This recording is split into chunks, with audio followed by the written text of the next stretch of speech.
Carol represented the best in all of us.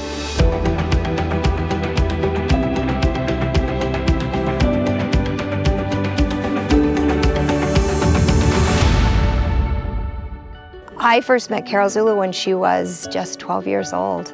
She was living in a rural village about an hour from the city with her grandmother and 5 other siblings. She had no access to medical care, to schooling, no running water within 5 miles of her house. And Carol Zulu was very ill. Although she was 12 years old, she was just tiny, tiny, tiny, like the size of a 6 or 7-year-old. And she had open sores on her face, on her arms and on her legs. It was visible. And she said, I have been praying for a long time. I've been very sick, and I don't know why, but I've been praying that somebody will come and help me. And today you came.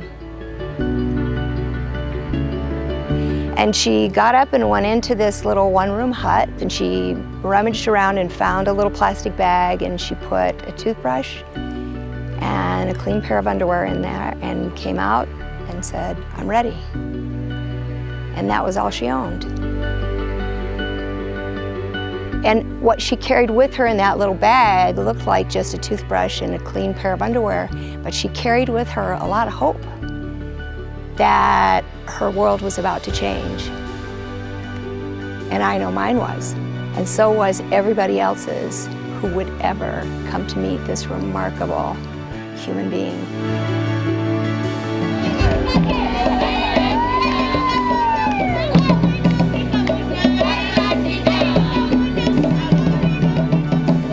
So she climbed up onto the back of the truck and said to the driver, stop. And we all stopped and we said, what's wrong? And she looked around the back of the truck and she said, whose backpacks are these? And I said, mine, and they were Josephine's and the other people that were with us. And she said, well, do you have any food in them? And we said, well, yeah, I mean, we have some sandwiches and some granola bars and some nuts. And she said, please give me. And so we thought she was hungry. And so we handed it to her. No, she said, no, no, no, all of it. She headed over to her grandmother's hut and gave her grandmother the food. She said, we haven't eaten in 3 days. There's been nothing for us in 3 days. And she didn't keep anything for herself. She came to live with us at the Children's Resource Center so that we could provide for her the things that she needed to stay alive. We arrived at the CRC after about an hour of riding in the back of the truck and listening to this darling little girl sing her heart out in praises to the world and to her God.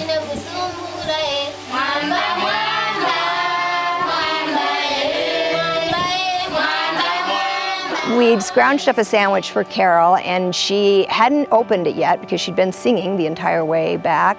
The other children from the Children's Resource Center had gathered around the back of the truck to welcome their new friend. We had called ahead and they knew that she was coming and they were excited.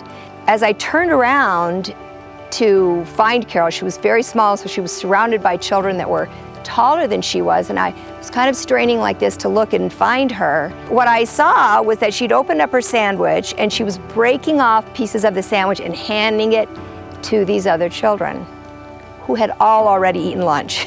So we ran over and said, no, no, no, no, no, this sandwich is for you.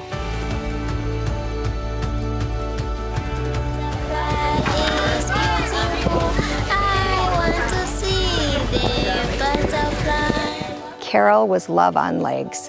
One of the most remarkable things about this girl was that when volunteers would come or visitors came and only had short interactions with her, 20 minutes, 30 minutes, 1 hour, they came away different.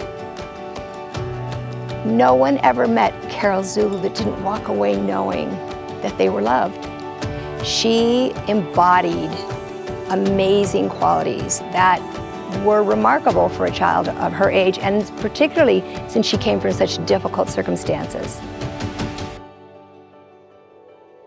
Within the next couple of weeks, we took Carol into the medical center one of the doctors called me over to speak to me privately at the end of the visit and handed me a little white card.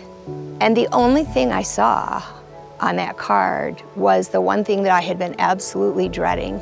It said HIV, positive/negative, and they had circled positive. And the illness had progressed for long enough that it would be very difficult to reverse.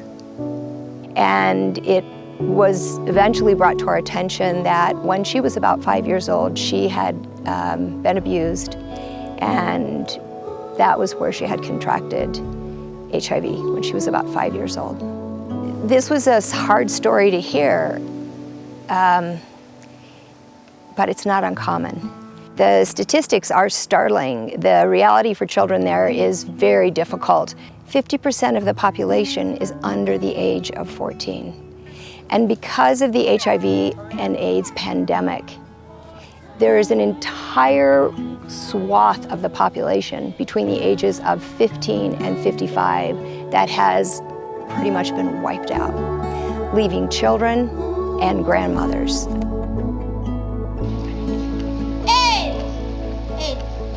I've killed my mother.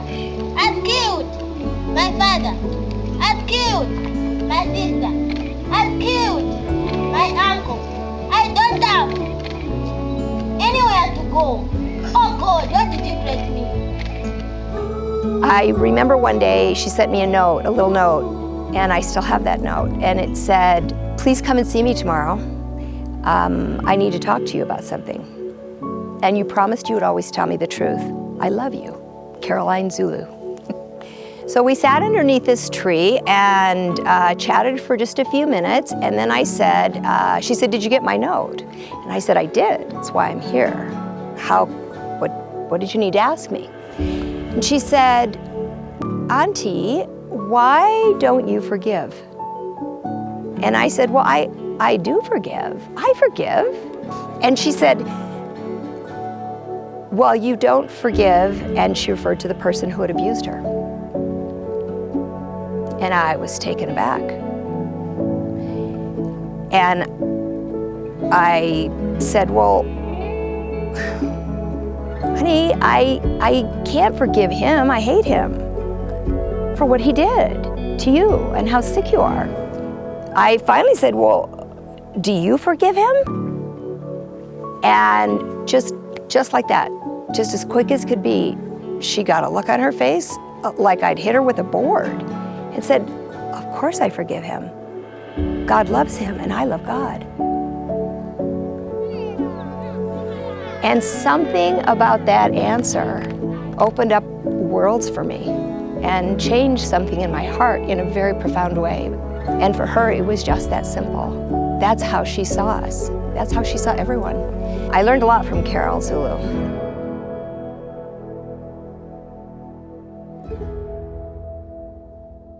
She began to lose the sight in her eyes. She struggled with spinal meningitis a number of times, and it had a lot of pain associated with her illness. There were days when she couldn't pick her head up off the pillow. And what we knew would be a short duration for the period of time that she would be with us. So we cherished every day. We cherished every hour that we had Carol. I have to stop for a minute.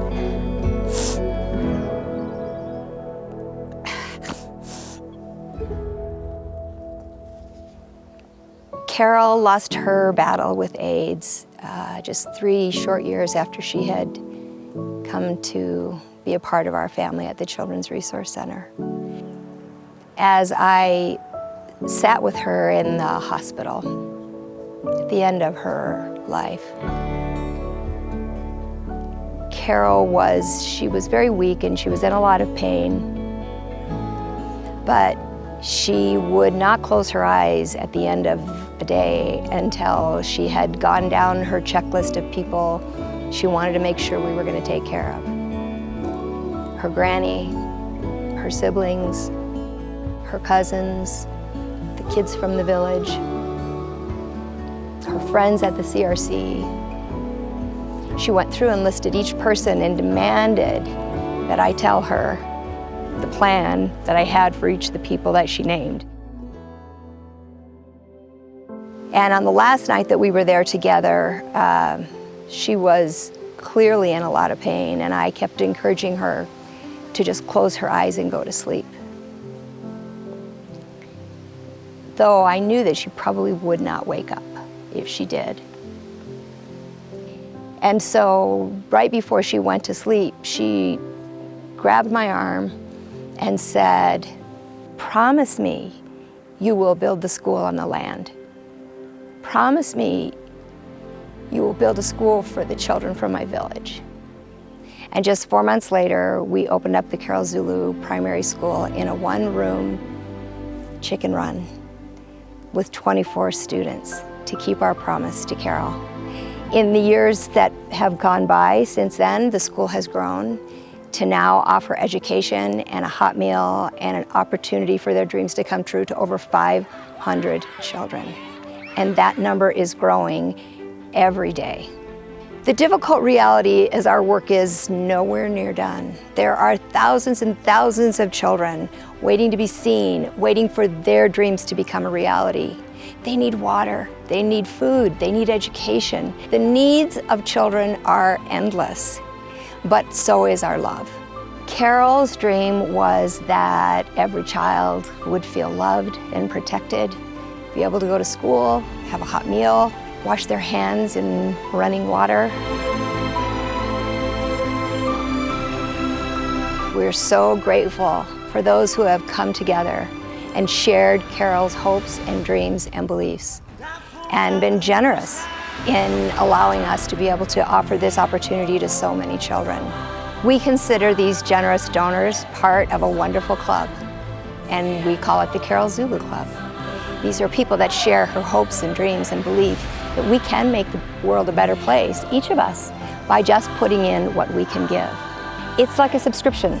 We subscribe to things all the time. We subscribe to television services and movie services and music, and some of us food delivery, other things to improve the quality of our life. And what I'm asking you to do is improve the quality of somebody else's life. It's about making dreams come true. It's about hope. It's about believing where things seem impossible, there is a way forward. Come and join us at the Carol Zulu Club. Become a part of this club and become a person who every single month offers hope to a child in need.